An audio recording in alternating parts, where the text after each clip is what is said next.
Ladies and gentleman, good evening. আপনারা সকলে আমার ইনভিটেশনে এই আয়োজনে এসে এই সন্ধ্যাকে বিশেষভাবে আলোকিত করেছেন, তার জন্য সকলের কাছে আমি বিশেষভাবে কৃতজ্ঞ। আমি সাইমন জামি তপু, ডেনকুডি গ্রুপের সিইও। আমি আমার জীবনের সবচেয়ে গুরুত্বপূর্ণ দুজন মানুষের সঙ্গে আপনাদেরকে পরিচয় করে দিতে চাই। আমার স্ত্রী, আমার বেটার হাফ নীলিমা রহমান,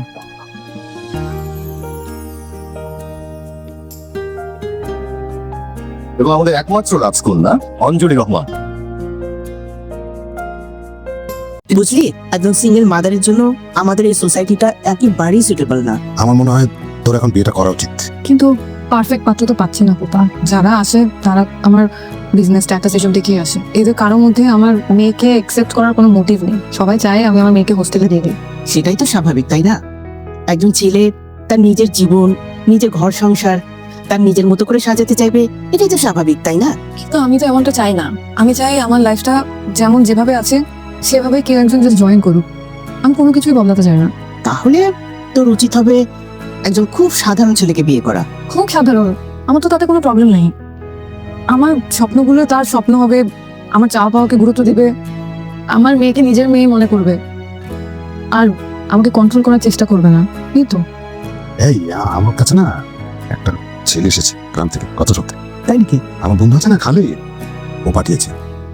ছেলেটা বিয়ে পাস, একদম একা, মা বাবা কেউ নেই, কিন্তু একটু বেশি সাধারণ আর কি। কিন্তু কথাবার্তা বলে না খুব ভালো মনে হয়েছে। আমি খালিদকেও জিজ্ঞেস করেছি, খালিদ বলেছে ছেলেটা খুব ভালো, কিন্তু স্ট্যাটাস খুবই লো। তাতে কি হয়েছে? আমি সাধারণ কাউকেই বিয়ে করতে চাই। তাহলে একটু কথা বলে দেখবি নাকি? দেখা যেতে পারে।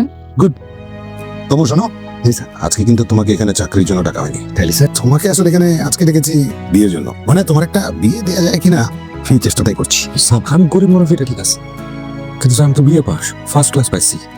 তারপরে স্যার আমার একটা কাজের মেয়ের লোকে বিয়ে দিবেন স্যার। আরে কি বলেছে, কাজের মেয়ের সাথে কেন বিয়ে দেবো? আমি তো তোমাকে বিয়ে দেবো ওর সাথে। বসো। এবারে মালিক নীলিমা। তবে একটা শর্ত আছে। যদি নীলিমা পছন্দ করে। আমি বিয়ে পাস, এটা ঠিক আছে স্যার, কিন্তু এত উঠো স্যার শিক্ষিত না যে স্যার কোটিপতি বাড়িওয়ালার লগে আমার বিয়া দেবেন স্যার। আমার তো স্যার ওই কাজের মায়ের মাসের যে বেতন, ওইটাই তো নাই স্যার। এটা অবশ্য ঠিক বলেছো স্যার চলেন যায়, অপমান করে বাইর করে দেওয়ার আগে আমরা যাই। অপমান? কি অপমান করবে?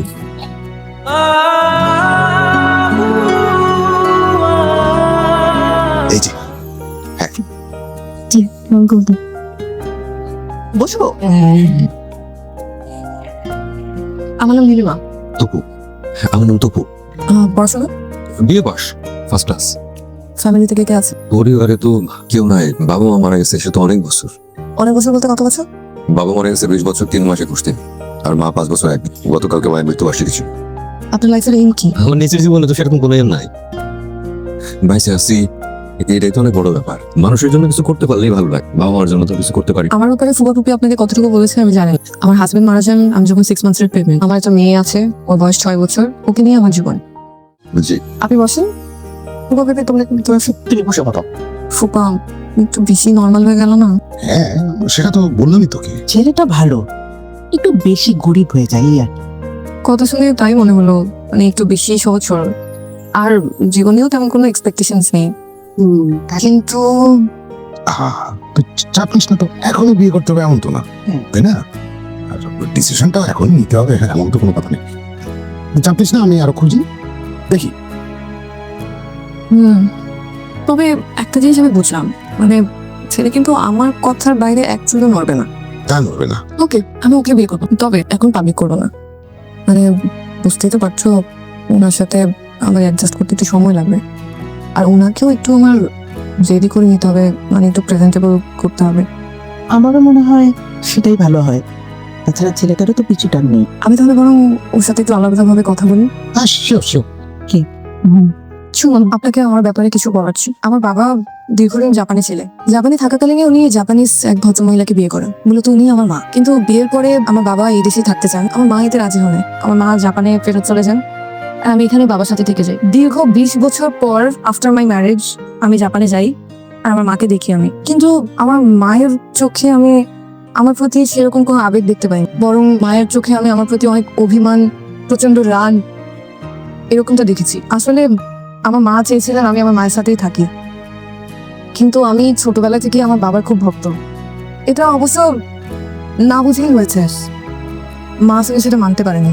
এই জন্যই হয়তো মায়ের আমার প্রতি এত রাগ অভিমান। আমি প্রচন্ড কষ্ট নিয়ে দেশে ফেরত আসি, এমনকি মা আমাকে একবারের জন্য জড়িয়ে ধরেনি। আমি রিকোয়েস্ট করে মাকে একবার জড়িয়ে ধরি। তারপর এই তো 8 বছর হলো বাবা মারা গেছেন। বাবা মারা যাওয়ার পর থেকে আমি মূলত বাবারই বিজনেস সামলাচ্ছি। আচ্ছা, আপনার আমাকে বিয়ে করতে কোনো আপত্তি নেই তো? আপনি ওকে বিয়ে করবে?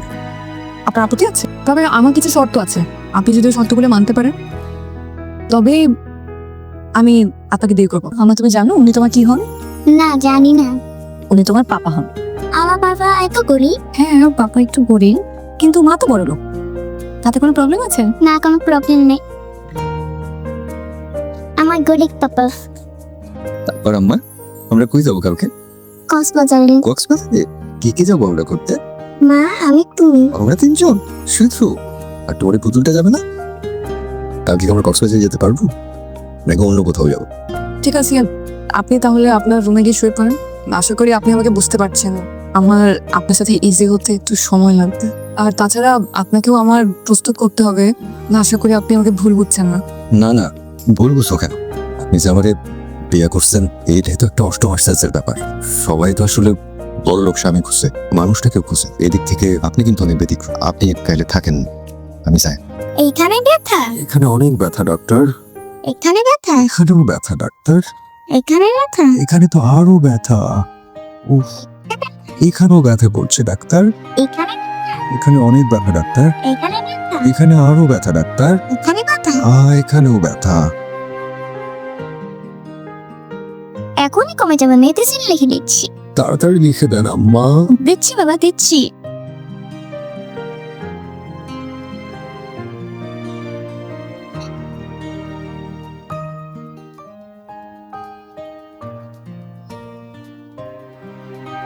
তবু কিছু করবেন? না মানে আপনার কিছু লাগবে কিনা সেই জন্য আর কি। আসুন না, ভেতরে আসুন। অঞ্জলিকে স্কুল থেকে আনা সময় কখন আজকে? দুপুর 12টায়। 12টায়? আচ্ছা, ওকে আজকে ড্রাইভার আনবে। আপনি কি আমার সঙ্গে আজকে তো অফিস যেতে পারবেন? মানে আজকে এত মিটিং এর প্রেশার, অনেক কাজ, আর আমার সবকিছু এলোমেলো লাগছে। আপনি যদি যেতেন তাহলে আমার খুব হেল্প হতো। অবশ্যই পারবো, আমি রেডি হয়ে যেতেছি। আপনি খুব ভালো একটা কাজ করেছেন মিস নিরিমা। দেরিতে হলেও একজন পিএস নিয়েছেন। আসলে সব কাজ তো আর একা করা পসিবল না। যাই হোক, আপনার একটা চাপ কমেছে আমার মনে হয়। By the way, raw materials আপনার কোম্পানিতে যত লাগে আমরা কিন্তু পেয়ে পাবো, কোনো অসুবিধা নেই। না, আই থিঙ্ক এক জায়গা থেকে সবকিছু নেওয়ার কোনো প্রয়োজন নেই। মানে আপাতত যতটুকু চাওয়া হয়েছে অতটুকু প্রোভাইড করলেই হয়, বাকিটা পরে দেখে নিচ্ছি। ওকে, ঠিক আছে, তাহলে আমি পেপারস রেডি করি। আজকে তাহলে ডিড হয়ে যাক। No problem. ঠিক আছে তাহলে। আচ্ছা, আমার আরেকটা মিটিং আছে অ্যাটেন্ড করার, আমি ওই মিটিংটা অ্যাটেন্ড করতে যাচ্ছি। আপনারা কন্টিনিউ করেন। Sure. অ্যান্ড চা কফি খান, আমি জলে দিচ্ছি। জি প্লিজ। ওকে, তবু সাহেব, আপনার সাথে একটু কথা ছিল আমার। জি বলেন স্যার। বসুন প্লিজ, বসুন। জি স্যার। তারপর তবু সাহেব কেমন আছেন? জি ভালো আছি স্যার। আচ্ছা, এখানে জয়েন করেছেন কতদিন হয়? এই মাসখানেক হলো। একটা পার্সোনাল কোশ্চেন করি। করেন স্যার। বেতন কত পান? এই 30,000 টাকা। আচ্ছা, আপনাকে আমার খুব পছন্দ হয়েছে। এনে কয়েক মাস চাকরি করে 6 মাস পরে আমার কোম্পানিতে জয়েন করে। বেতন ডাবল দেব, ধরেন 60,000। 60,000 টাকা এক মাসে? বলেন কি স্যার? হ্যাঁ, আমি কিন্তু মাঝে মধ্যে আপনাকে কিছু দরকারে ফোন দেব। অবশ্যই স্যার, আপনি যে কোনো সময় আমার ফোন দেবেন। একটু পার্সোনাল কিন্তু। কোনো অসুবিধা নেই স্যার, আপনি যে কোনো ব্যাপারে আমার ফোন দিন। তাহলে শোনেন বলি, আপনার ম্যাডাম তো বাসায় একাই থাকেন, মানে সিঙ্গেল মাদার। হ্যাঁ। তো ম্যাডামকে কিন্তু আমার খুব ভালো লাগে, খুব মানে খুব।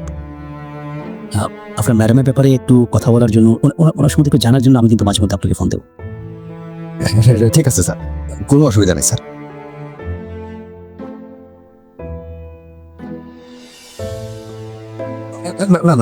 না স্যার, না স্যার, এটা কেমন দেয়? এই তো আপনি আমাকে আসলে আপন মনে করছেন না, প্লিজ প্লিজ।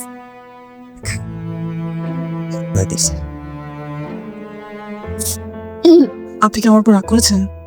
না না, রাগ করবো কেন? আসলে আপনাকে আমার পিএস বললো, আমিও কেন যে ওখানে কিছু বলতে পারলাম না বুঝলাম না। না না, এটাতে তো আমি কিছু মনে করি নাই। আর দুনিয়াতে সব স্বামী তো তার বউয়ের কাছে পিহেস। না, আমি আপনাকে তো বলেছিলাম যে আপনাকে প্রস্তুত করার কথা, মানে এই তো একটু ফিটফাট করার জন্য আর কি, যাতে না না, আমি বুঝছি, মানে যাওয়ারে আসলে আপনার জামাই জামাই লাগে না। আর আমারে আপনার জামাই হিসেবে পরিচয় দেওয়া একটা স্মরণের ব্যাপার। আসলে হয়েছে কি, ওই সারা জীবন গ্রামে ছিলাম তো, কোনোদিন সুনো পাউডার মুখে দেই নাই, যে এখন দিতেছি, দেখবেন 2 মাসের মধ্যে না একদম সায় হয়ে যাবো। না থাক, আপনার আমার সাথে অফিস যাওয়া লাগলো না। কি যে কন্যা, সবাই তো আসলে তার বউয়ের পিএসি, কেউ ঘরে আর কেউ বাইরে। আমার কিন্তু ব্যাপারটা ভালোই লাগতেছে। কেমন? এইটা পরে বলবো না। শিট, ফাইলটা তো ওপেনই হচ্ছে না। কোন সমস্যা হয়েছে? এটা মেন ফাইল ছিল, এটা ওপেন হচ্ছে না। তাহলে আমি একটু দেখি। আপনি ম্যাক চালাতে পারেন? কম্পিউটার তো শিখছিলাম, সব কম্পিউটারই চালাতে পারি। ও ঠিক আছে, রিল্যাক্স।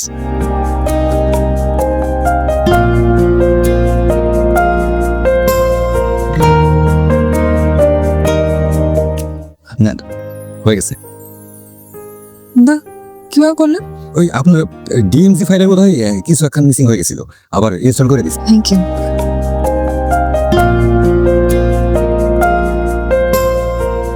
ভালো কথা। নীলিমার পিএস তখন আমার হাতে। সরি, আমি যা বলি সব শোনে।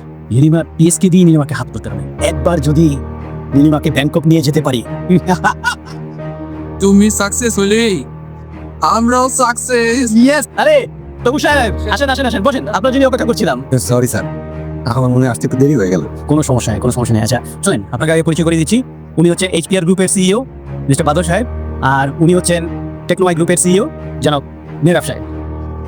স্যার, আসলাম, বসেন বসেন।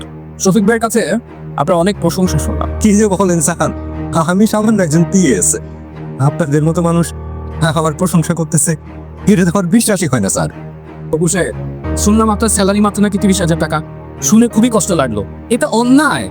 শুনেন, এখানে কয়েক মাস চাকরি করেন, পরবর্তীতে আমার কোম্পানিতে আপনি 1 লাখ টাকা স্যালারিতে জয়েন করুন।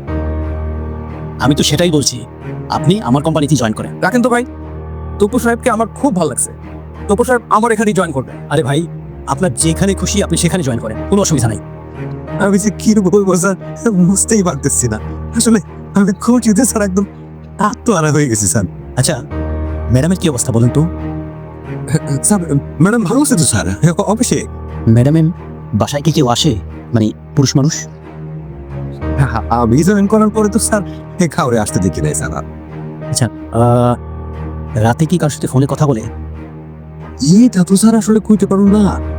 ম্যাডাম তো ম্যাডামের ঘরে থাকে, কিন্তু স্যার মাঝে মধ্যে ওই মাঝখানের ঘরে এসে ফোনে কথা কয়, হাসে। বলেন কি? আচ্ছা শোনেন, আপনি সবসময় ম্যাডামের কাছে আপনি আমার ব্যাপারে অনেক প্রশংসা করবেন। শুধু বলবেন শফিক সাহেব অনেক ভালো মানুষ, অনেক ভদ্র মানুষ, তার মতো ভালো মানুষ আর হয় না। অবশ্যই করবো স্যার, আমি তো স্যার আসলে আপনার মতো তো ভালো মানুষ দেখি নাই স্যার। এক্সকিউজ মি, আমার ফোন আসছে, আমি একটু আসছি। হ্যাঁ? আমি তো শোনেন তপু সাহেব, আপনি আমার অফিসে জয়েন করবেন, আপনাকে খুব ভালো পোস্টে আমি জয়েনিং দিব। আপনি শুধু ওই নীলিমা ম্যাডামের খোঁজ খবরটা আমাকে দিবেন। আর অফিসে আমি যখন যাব তখন আমার শুধু প্রশংসা করবেন। আপনারা কিন্তু স্যার আমার খুবই পছন্দ হয়েছে sir. Thank you thank you thank you. শোনেন, একবার যদি ম্যাডামকে দেশের বাইরে ট্যুরে নিয়ে যেতে পারি, আপনার জন্য বিশেষ গিফট, দামি গিফট আছে। ম্যাডাম তো বিদেশে নিয়ে যাবেন? হ্যাঁ, কিছু তো সমস্যা, চিনা ফেলবে না লোকজন। যদি ম্যাডামে একবার ট্যুরে নিয়ে যাইতে পারি, আপনার জন্য দামি একটা গাড়ি গিফট। গাড়ি? কি বলতেছেন স্যার? শুধু গাড়ি না, বড় চাকরিটাও তো থাকছে। স্যার, জামাই ছাড়া একা থাকে, কোনো রকমের যদি একটু ভাও দিয়ে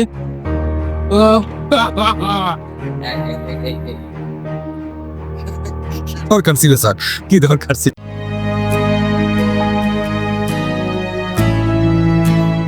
ও কখন ঘুমিয়েছে? সে তো কিছুক্ষণ। ও তো বিকালে ঘুমায় না। এই আমি এত বলতাম ওকে, কখনোই ঘুমাতে চাইতো না। মাথায় হাত বুলাই দিছি তো, এই জন্য বউ হয়ে গেছে। আমার সেফটি পিনটা একটু খুলে দেন তো, সেফটি পিনটা একটু খুলে দেন।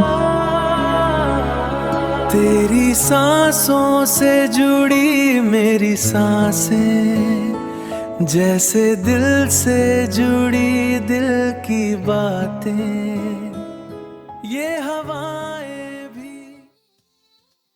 টুপু উঠেন, একসাথে ব্রেকফাস্ট করবো। অনেক বাজে তো, উঠেন একসাথে ব্রেকফাস্ট করি।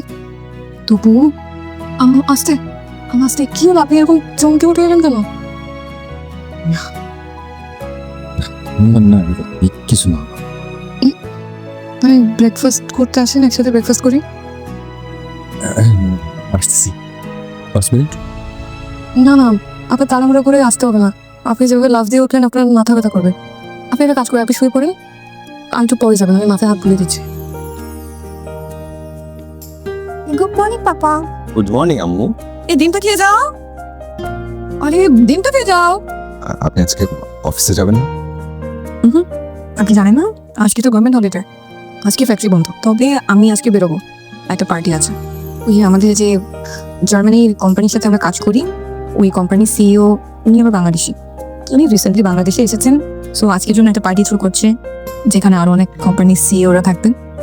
ওটা অ্যাটেন্ড করতে হবে। তাহলে আমি একটু অঞ্জলিকে নিয়ে বের হবো। মানে অনেকদিন ধরে বাইরে যাবে করতেছে, কোথাও তো নিয়ে যাওয়া হয় না। না না, আজকে কোথাও যেতে হবে না, অন্য একদিন ওকে নিয়ে বের হওয়া যাবে। শুনেন, আজকে থেকে আমরা একই রুমে থাকবো। আপনি বাথরুমে সাজাতে পারবেন? এইভাবে তাকিয়ে আছেন কেন?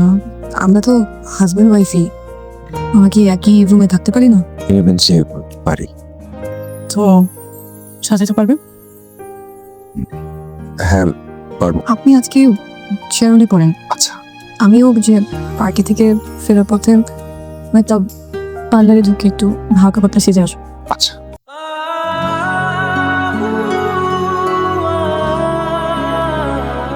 तेरी सांसों से जुड़ी मेरी सांसें, जैसे दिल से जुड़ी दिल की बातें, ये हवाएं भी दे रही है सदा, हम न होंगे अब कभी भी जुदा,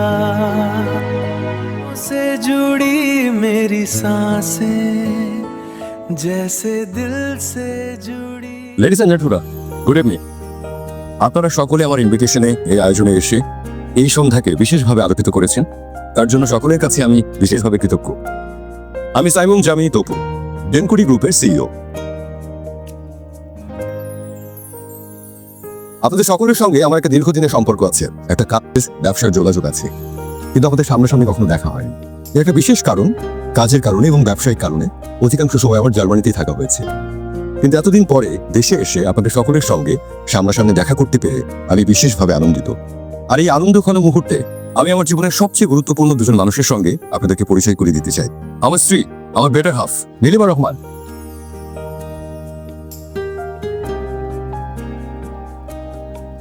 এবং আমাদের একমাত্র রাজকন্যা অঞ্জলি রহমান।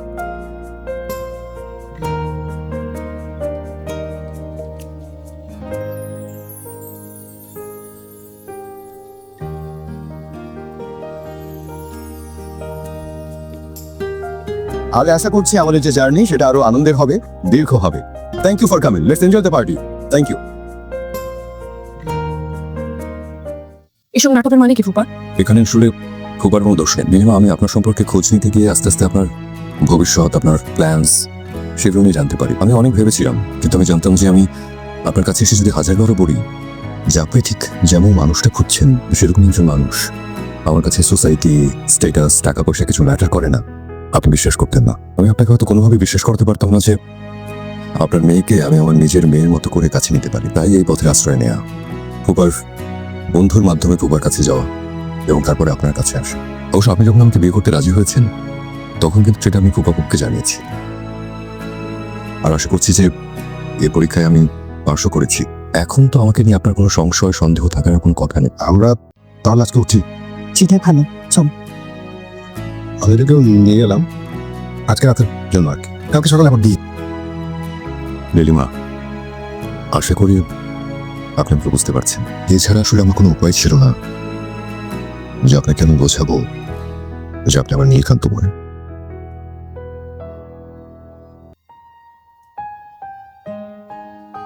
শুনেন, আজকে আমাদের বাসা হবে না। মানে? মানে আবার কি? আপনি ছলানোর আশ্রয় নিয়েছেন, সো আমি আজকে খাটে ঘুমাবো, আপনি নিজে ঘুমাবেন। এটা আপনার পানিশমেন্ট। সিরিয়াসলি? শোয়া যাবে?